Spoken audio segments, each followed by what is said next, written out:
नमस्कार मैत्रिणींनो, आज आपण बनवणार आहोत पावभाजी।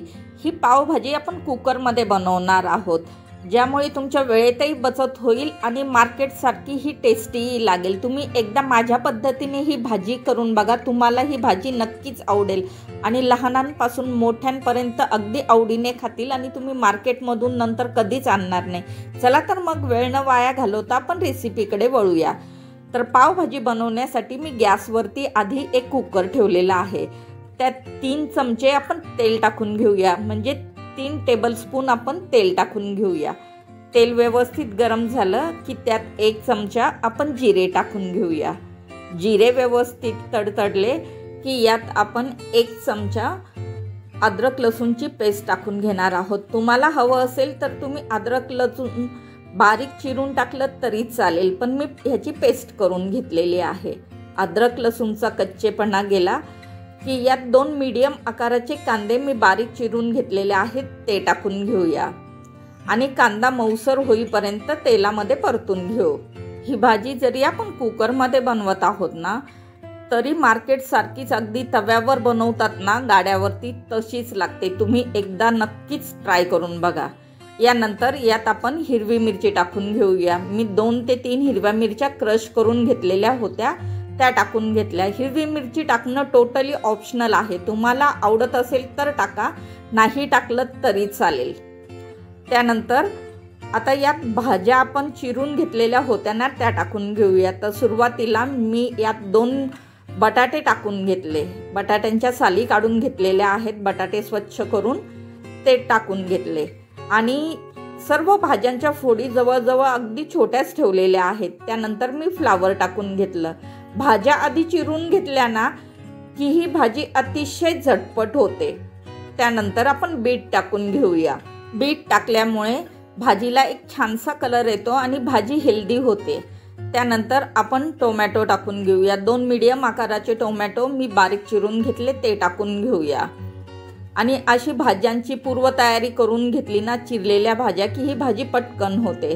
त्यानंतर माझ्याजवळ बारीक चिरलेली कोबी होती, ती टाकून घेतली आणि अर्धा शिमला मिरची टाकून घेतली।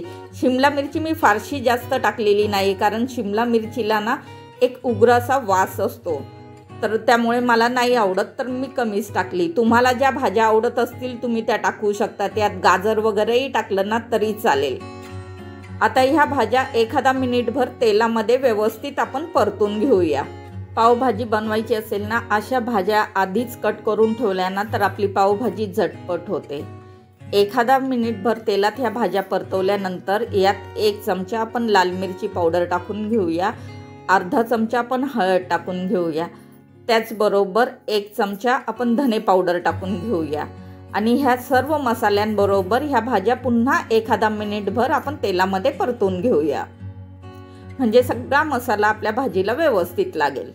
प्रत्येक भाजी सोप्यात सोपी कशी बनवायची आणि झटपट कशी बनवायची हे मी तुम्हाला सांगत असते आणि तुम्हाला माझ्या रेसिपी जर आवडत असतील ना तर मला कमेंट बॉक्समध्ये नक्कीच कळवा आणि हो, जास्तीत जास्त लाईक करा, शेअर करा आणि माझ्या चॅनलला प्लीज सबस्क्राईब करा। आता एखादा मिनिटभर मसाल्यांबरोबर ह्या भाज्या व्यवस्थित परतल्या की यात आपण गरम पाणी टाकूया। गरम पाणी यासाठी की एकतर भाजीची याने चव वाढते आणि भाजी पटकन शिजेल। थंड पाणी टाकलं ना तर भाजीची चव कमी होते, त्यामुळे मी इथे अर्धा ग्लास गरम पाणी करून टाकलेलं आहे। आता यानंतर चवीनुसार मीठ टाकूया आणि कुकरचं झाकण लावून कुकरच्या आपण 3 शिट्ट्या काढून घेऊया, की जेणेकरून आपल्या सर्व भाज्या व्यवस्थित शिजतील। एकतर भाजीचे तसेही आपण सर्व भाज्यांचे पीस थोडे छोटेच कट केलेले आहेत, त्यामुळे या भाज्या झटपट शिजतील।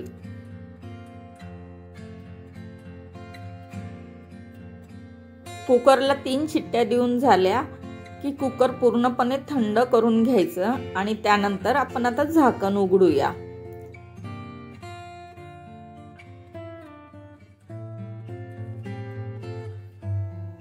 भाज्या छानपैकी शिजलेल्या आहेत। एकदा पुन्हा व्यवस्थित मिक्स करून देऊया।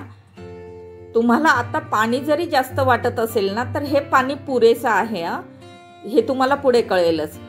त्यानंतर मजजवळ फ्रोझन मटार होते ते मटार टाकून घेऊया। आता हे फ्रोझन होते त्यामुळे मी ह्या स्टेजला टाकते, पण तुमच्या जवळ जर फ्रेश मटार असतील ना तर भाज्या शिजतानाच ते टाका। आणि एक 4 ते 5 मिनिट भाजी छानपैकी आपण उकळवून घेऊया। 4 ते 5 मिनिटांनंतर आपली भाजी छान आता शिजलेली आहे, तर ही व्यवस्थित मॅशरने मॅश करून घेऊया। आणि मॅश कितपत करायची तर तुमच्या आवडीनुसार, तुम्हाला खूपच बारीक भाजी हवी असेल ना तर जास्त मॅश करा, किंवा तुम्हाला त्यात थोडेसे भाजीचे चंक्स हवे असतील ना तर थोडी कमी मॅश केली तरी चालेल। पण मला छान अशी ती बारीक भाजी आवडते, त्यामुळे मी थोडी जास्तच मॅश करून घेणार आहे। तर तुमच्या आवडीनुसार तुम्ही ती मॅश करू शकतात, कमी जास्त असं। आणि बघा भाजी व्यवस्थित मॅश झालेली आहे। आता यात मी इथे एव्हरेस्टचा पावभाजी मसाला घेतलेला आहे। ह्या मसाल्यानेच ह्या भाजीची चव खूप छान लागणार आहे, तर तुम्ही एकदा हा मसाला नक्कीच वापरून बघा। आता एक मोठा चमचा मी यात पावभाजी मसाला टाकून घेईल, पुन्हा एकदा व्यवस्थित मिक्स करून घेईल। त्यानंतर यात आपण बटर टाकून घेऊया आणि भाजीचा रंग बघा किती सुरेख आलेला आहे। आणि मी भाजी इतपत मॅश केलेली आहे, पण तुम्हाला जर अजून भाजीचे चंक्स हवे असतील ना तुम्ही थोडीशी कमी मॅश केली तरी चालेल। आता यात बटर टाकून घेतलं आणि आपली भाजी अजिबात घट्ट नाही, थंड झाल्यावर ती अजून सुद्धा घट्ट होईल, त्यामुळे एवढंसं पाणी त्यात पुरेसं आहे।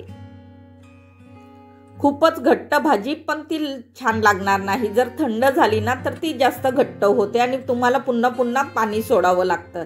त्यामुळे इतकंसं पाणी ठेवलं ना तर काही हरकत नाही।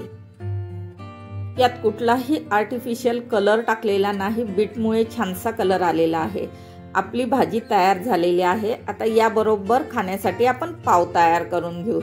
त्यासाठी गॅसवर मी एक तवा तापत ठेवला आणि 2 पाव घेतले, ते मधोमध असे कट करून घेतले। आता या तव्यावरती आपण बटर टाकून घेऊया थोडंसं आणि त्यावरती हे पाव आपण ठेवूया। त्यानंतर हे पाव व्यवस्थित सर्व बाजूंनी आपण तव्यावरती गरम करून घेऊया। आणि गरम करताना या पावमध्ये मी थोडीशी पावभाजी टाकलेली आहे। त्याचबरोबर जो आपण पावभाजी मसाला वापरला ना एव्हरेस्टचा, तो सुद्धा ह्या पाववरती मी थोडासा टाकून घेणार आहे, त्याने पावची चव खूप छान लागणार आहे। पावभाजीचे पाव गरम करताना बनवलेली पावभाजी थोडीशी आणि पावभाजी मसाला टाकला ना की पावची चव अतिशय छान लागते। तुम्ही एकदा अशा पद्धतीने नक्कीच करून बघा। आणि आपले पाव सुद्धा रेडी आहेत। आता आपली भाजी तयार झालेली आहे, पाव रेडी आहेत, तर आता एका प्लेटमध्ये आपण सर्व करून घेऊया। तर हे बघा आपली छान अशी भाजी तयार झाली। त्याचबरोबर बारीक चिरलेली कांदा, कोथिंबीर आणि लिंबू ठेवलेला आहे आणि आपले पाव सुद्धा तयार झालेले आहेत। यावरती बटर टाकूया आणि गार्निशिंगसाठी मी थोडेसे फ्रोझन मटार आहे ना फ्राय करून घेतले होते, ते टाकून घेतले। आपली गरमागरम पावभाजी झटपट तयार झाली। तुम्ही सुद्धा ह्या पद्धतीने एकदा करून बघा आणि तुमची पावभाजी कशी झाली मला कमेंट बॉक्समध्ये कळवा। आता पुन्हा भेटूया अशाच एखाद्या नवीन व्हिडिओमध्ये, अशाच एखाद्या झटपट आणि मस्त रेसिपी बरोबर। तोवर बाय बाय।